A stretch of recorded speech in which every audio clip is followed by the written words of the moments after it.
Hello student, in today's lecture we are going to study about reflex action. So this is not a normal kind of action, this is a spontaneous action in which there is an involvement of a spinal cord. यहाँ पे जो response होता है वो spinal cord से आता है ना कि ब्रेन से आता है। यहाँ पे ब्रेन इन्वॉल्व नहीं होता। ओके सो किसी भी प्रकार का थॉट इसमें इन्वॉल्व नहीं होता, जो हम सोच समझ के करेंगे ऐसा नहीं है। ठीक है, ये एक सडन स्पॉन्टेनियस एक्शन है।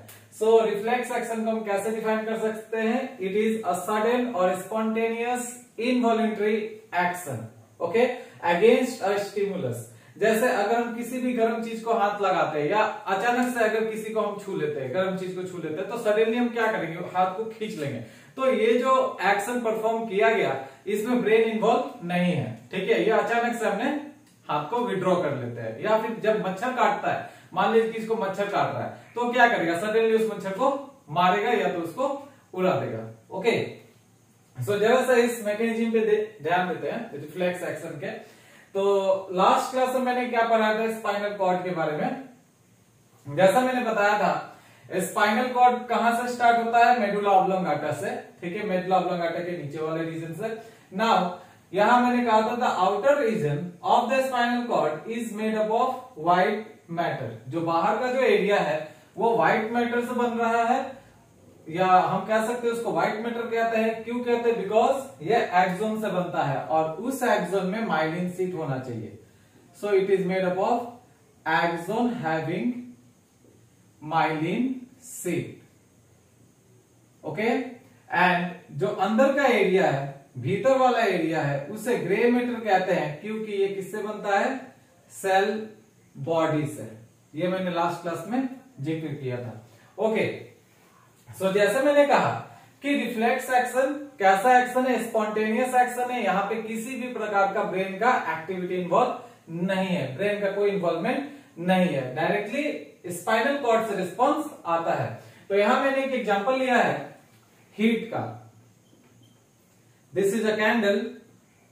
ये मैंने हीट को स्टिमुलस लिया। कैंडल में क्या है? कैंडल बर्न हो रहा है, तो स्टिमुलस क्या है? This heat is stimulus. तो जैसे ही किसी का सडनली अगर इस कैंडल के ऊपर किसी का हाथ आ जाए, ठीक है, तो वो क्या करेगा? वो उसको खींच लेगा। ठीक है, सो ये जो रिस्पॉन्स है ये कैसे आ रहा है उस पर थोड़ा सा ध्यान देते हैं। So this is a finger. यहां पे मैंने फिंगर बनाया और ये कैंडल है, बर्निंग कैंडल, और ये उंगली मैंने उसके ऊपर दिखा दिया। तो जैसे ही ये फिंगर इसके ऊपर जाएगा तो ये स्टिमुलस क्या होगा? Stimulus will be recepted by the what? Sensory receptor. अब स्किन में क्या होगा? स्किन में फिंगर में स्किन में क्या होगा? Thermoreceptor. There will be thermoreceptor and this thermoreceptor will recept the signal. ये थर्मोरिसेप्टर क्या करेगा? स्किन में जो थर्मोरिसेप्टर है वो सिग्नल को रिसीव करेगा। रिसीव करने के बाद देखिए वहां पे क्या? Sensory neuron. The sensory neuron will carry the information. ये सेंसरी न्यूरॉन क्या कर रहा है? डायरेक्टली कैरी कर रहा है, इंफॉर्मेशन को लेके जा रहा है कहां पे? स्पाइनल कॉर्ड में। ओके, स्पाइनल कॉर्ड में लेके जा रहा है। किस टाइप का सेंसरी न्यूरॉन है? तो myelinated. Look at here, we know that in myelinated neurons the impulse conduction will be faster as compared to the non myelinated neuron. okay तो ये जो impulse है, ये हम कह सकते हैं जो सिग्नल है, इसको सेंसरी न्यूरॉन या फिर एफरेंट न्यूरॉन, सेंसरी का एक और नाम है जिसको बोलते हैं एफरेंट न्यूरॉन, ये कैरी करके लेके जा रहा है। कहां लेकर के गया है? तो स्पाइनल कॉर्ड में, because this is an reflex action. यहाँ पे रिफ्लेक्स एक्शन परफॉर्म होने वाला है। अब बीच में ये मैंने क्या बताया? यहाँ पे बीच में इंटर न्यूरॉन है। There is interneuron. ये इंटर न्यूरॉन सिग्नल को रिसीव करेगा। रिसीव करने के बाद रिस्पॉन्स को मोटर न्यूरॉन के थ्रू कहां भेज रहा है? इफेक्टर्स में भेज रहा है। ओके, अब यहां से क्या हुआ? जब ये सेंसरी न्यूरॉन इंफॉर्मेशन को लेकर के गया, ठीक है, फिर इंटर न्यूरॉन के थ्रू इसको प्रोसेस करने के बाद मोटर न्यूरॉन के थ्रू इस रिस्पॉन्स को, यहां पे हम कह सकते हैं रिस्पॉन्स को मोटर न्यूरॉन, या मोटर न्यूरॉन का एक और नाम है जिसको हम कहते हैं इफरेंट न्यूरॉन।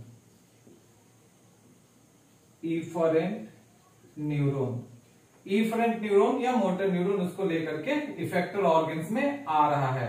तो जैसे ही ये रिस्पॉन्स लेके आएगा तो इंसान क्या करेगा, आदमी क्या करेगा, इस फिंगर को सडनली हटा लेगा, स्पॉन्टेनियसली उसको हाथ को खींच लेगा। ओके, सो इस टाइप का जो एक्शन होता है उसे हम रिफ्लेक्स एक्शन कहते हैं। Okay, now in your NCERT syllabus वहां पे एक टर्म दिया गया है रिफ्लेक्स आर्क। रिफ्लेक्स आर्क नाम का एक टर्म है। तो आर्क मीन्स व्हाट, जो डायरेक्शन है जो बन रहा मीन जिस समय, या फिर हम कह सकते हैं जैसे सिग्नल यहां से ट्रांसमिट हो रहा है, ट्रांसमिट होने के बाद फिर पास हो रहा है, तो यहां पे एक रिफ्लेक्स आर्क बन रहा है, एक आर्क बन रहा है, इसी को हम रिफ्लेक्स आर्क कहते हैं। Okay, so this is about the reflex action and the reflex arc, कैसे ये रिफ्लेक्स एक्शन परफॉर्म होता है। ओके, तो एक बार फिर से देख लेते हैं what is reflex action. It is sudden involuntary action. इसे हम क्या कह सकते हैं, sudden involuntary action in which there is involvement of spinal cord. Brain यहां पे इन्वॉल्व नहीं है। ओके, तो क्या हो रहा है, यहां पे कौन लेके जा रहा है, स्टिमुलस को कौन एक्सेप्ट कर रहा है या परसेप्ट कर रहा है, सेंसरी न्यूरॉन। सेंसरी न्यूरॉन उसको फिर कहां लेकर के जाएगा, स्पाइनल कॉर्ड में। वहां पे प्रोसेस होने के बाद एकदम जल्दी क्या होता है, ये रिस्पॉन्स प्रोड्यूस होता है, मोटर न्यूरॉन इसको लेके आता है इफेक्टर ऑर्गन्स में and the action is performed. Okay, but यहां पे क्या है कि ये एक्शन जरूर परफॉर्म कर रहा है स्पाइनल कॉर्ड, लेकिन एक इंफॉर्मेशन ब्रेन को भी जाता है कि हमने क्या किया है कि गर्म चीज को हाथ लगाया है। ठीक है, लेकिन इस टाइप के एक्शन में ब्रेन इन्वॉल्व नहीं है, ओनली इंफॉर्मेशन पास होता है कि हमने जलती हुई कैंडल को हाथ लगाया है या किसी और चीज को हाथ लगाया है। Okay, so this is all about the reflex action which is a very small topic. Thank you.